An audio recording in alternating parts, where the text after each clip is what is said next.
menyenangkan itu bukan berita yang menyenangkan, tapi berita yang negatif. Makanya kalian tahu kan, bad news is good news gitu kan. Standar aja.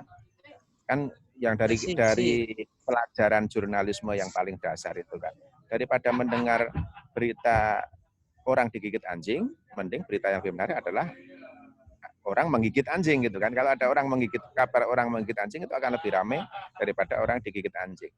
Artinya apa? Orang itu membutuhkan sesuatu yang unik, sesuatu yang berbeda. Kalau ada informasi yang unik, ya mereka senang dan itu sesuatu yang wajar. Terus ada lagi, orang lebih suka informasi yang negatif.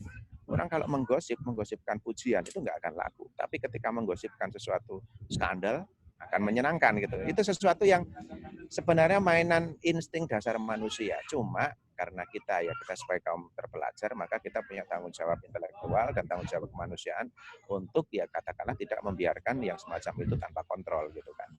Terus ini lagi, hoax terbesar secara kuantitatif terutama di Indonesia, ya di dunia sebenarnya ada tiga. Yang pertama adalah politik, yang kedua agama, dan yang ketiga kesehatan.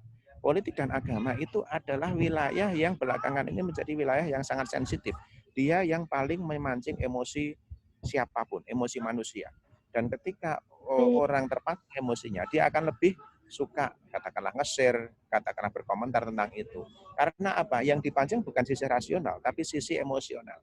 Itulah tugas kita adalah bagaimana memberikan kontribusi kepada banyak orang untuk mengarahkan mereka agar tidak respon reaktif hanya secara emosional, tapi juga secara rasional. Jadi petanya seperti itu. Kita masih sangat bisa membicarakan ini berpanjang lebar, tapi mungkin lain waktu ya. Sampai bagaimana kita membuat strategi menulis yang memanfaatkan insting dasar itu untuk sebuah tujuan yang katakanlah positif sesuai dengan idealisme kita. Kita bisa sebenarnya, yaitu dengan memainkan hal-hal yang sifatnya emosional, cerita dan sebagainya itu. Tapi itu tentu saja bukan sesi yang selesai dalam 1-2 jam. Oke, itu ya. Yang lain? Ya silakan teman-teman, ada lagi yang mau bertanya? Gozi mau bertanya, Gozi mau bertanya. Silakan. Gini Mas, kan sekarang kita semua kan punya HP masing-masing gitu. Pegang HP masing-masing, jadi kan semua orang bisa menjadi jurnalis.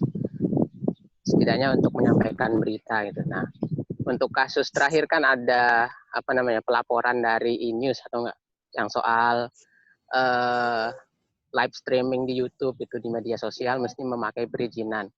Nah, itu kan melahirkan konflik-konflik baru, peraturan-peraturan baru yang semakin rumit gitu. Padahal untuk sisi positifnya dari jurnalisme individual itu kan berita dari seluruh pelosok Indonesia bisa kita saksikan cuman dari HP gitu.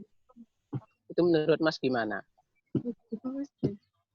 Kalau menurut saya agak 50-50 ya. Yang pertama jelas media sosial itu kan memang lepas kontrol. Kita berada dalam situasi yang serba tanpa kendali. Tapi di sisi lain kita itu tidak ada sejarahnya bisa melawan teknologi. Teman-teman bisa tahu ya bagaimana Gojek itu pada awalnya sangat dibenci dan ojek-ojek pangkalan terus aksi bluebird segala macam. Tapi pada akhirnya kita tahu kita memang sejarah itu tidak akan pernah bisa melawan teknologi. Pada awalnya dulu ketika orang menemukan mobil, beberapa orang yang sangat fanatik dengan kereta kuda itu akan merasakan sensasi yang berbeda. Ini pokoknya kereta kuda yang lebih feel-nya dapat. Termasuk ketika orang masuk ke dalam era paperless. Orang kan buku itu feel-nya beda. Ya sekarang, nanti pelan-pelan kita tidak akan buku kertas loh ya, tidak akan bertahan dan akan berganti menjadi katakanlah minimal PDF. Itu kalau teman-teman baca Yuval Noah Harari yang Homo Deus itu dibahas dengan lebih dalam di situ. Nah, artinya apa? Apa yang terjadi yang dilakukan oleh E-News itu sebenarnya sebuah kenaifan ya. Kenaifan dalam arti memang sekarang ini macam itu tidak lagi mendapatkan kontrol yang atau tidak hanya mendapatkan kontrol yang yang top down. Kalau media kan ada bisa top down karena ada semacam ini misalnya kalau dulu ada Kementerian Penerangan gitu kan, terus ada Dewan Pers gitu. Tapi ketika sekarang ini ruang-ruang untuk itu sudah sangat terbuka lebar, sebenarnya naif juga kalau masih mengharapkan model kontrol seperti era lama. Jadi kalau dalam pandangan saya Yang bisa dilakukan sekarang satu-satunya hanyalah bagaimana melakukan edukasi publik gitu ya. E-news dan RCTI itu tidak fair karena memang sekarang gelombang sejarahnya ke arah keterbukaan. Cuma bagaimana publik luas yang terbuka itu bisa memanfaatkan jalur itu demi sesuatu yang lebih terarah dan lebih bisa dipertanggungjawabkan. Gitu ya kira-kira Mas. Baik, terima kasih. Mas, ada dua pertanyaan. Ini yang pertama, bagaimana cara mengemas berita politik dengan cerita yang nyaman untuk disampaikan supaya tidak menimbulkan konflik, terutama di keluarga. Itu bagaimana siasatnya? Utama di mana? Di keluarga. Oh, kalau itu ya. Ini kan sebenarnya persoalan polarisasi ya. Ya kalau saya sih kenapa harus takut berkonflik? Iya kan? Karena problem itu hanyalah apakah Anda berani berpendapat dan berani berargumen dengan pendapat Anda atau tidak gitu kan. Kalau soal bagaimana, ini tolong yang bocor-bocor tolong di-mute dulu ya. Nah, sebentar.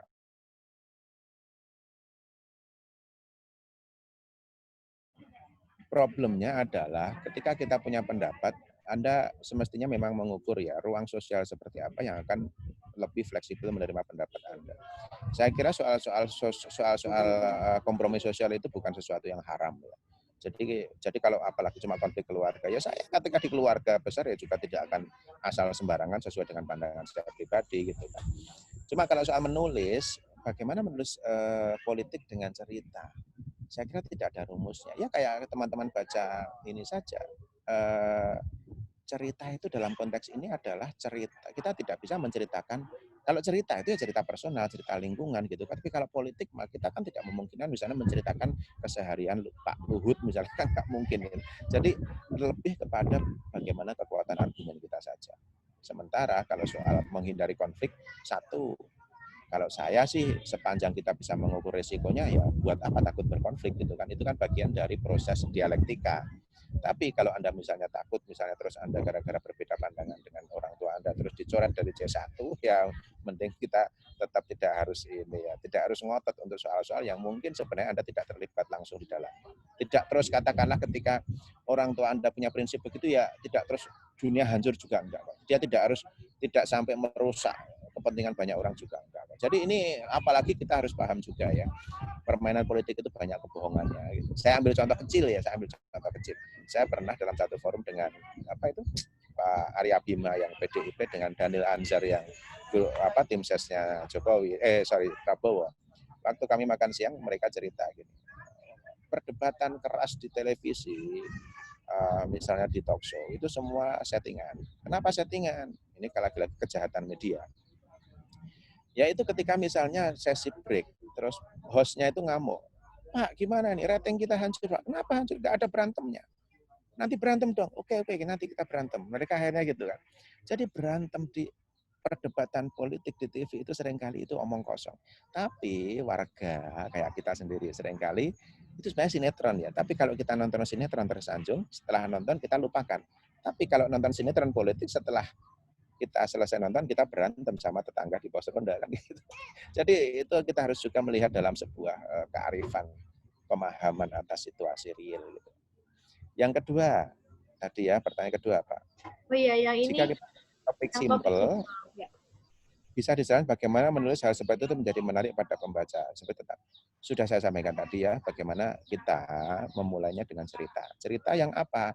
Cerita yang relate dengan pembaca. Cerita yang dekat dengan keseharian pembaca, cerita yang dekat dengan kepentingan personal secara umum milik pembaca, juga kepentingan emosional pembaca. Itu ya. Ini sesuatu yang tidak bisa kita selesaikan dalam 5 menit. Jadi ya mungkin lain waktu lah kalau kita ada waktu lebih panjang ya. Itu terakhir, satu pertanyaan terakhir. Sebelum saya pamit ya, baterai saya sudah mau habis, nanti daripada stop di jalan lagi. Silakan teman-teman, satu lagi adakah yang mau bertanya? Kalau tidak, langsung kita tutup saja ya. Satu lagi, siapa yang mau bertanya?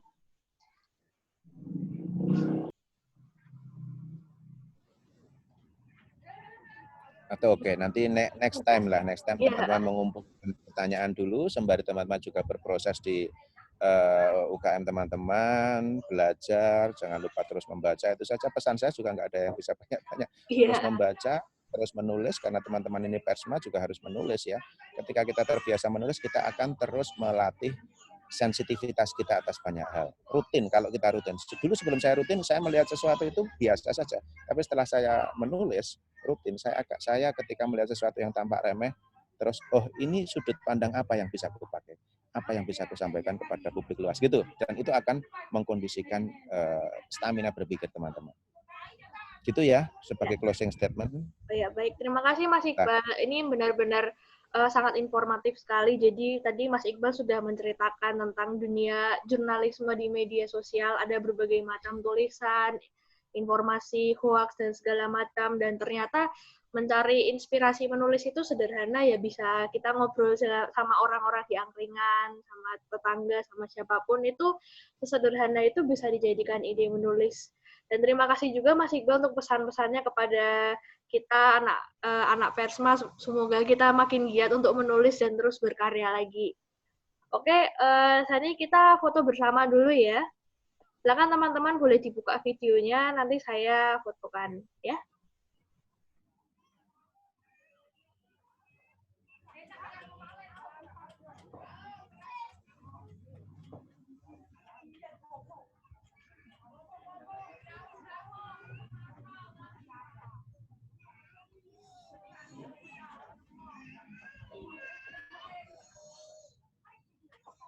Oke, siap.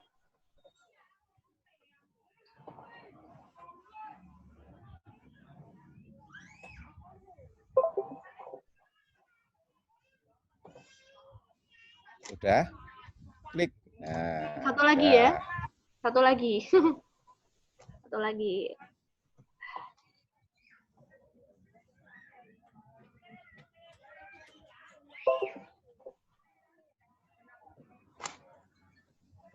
Oke, sudah. Oke, terima kasih. Saya pamit ya. Mau jalan lagi sampai berhenti. Terima kasih.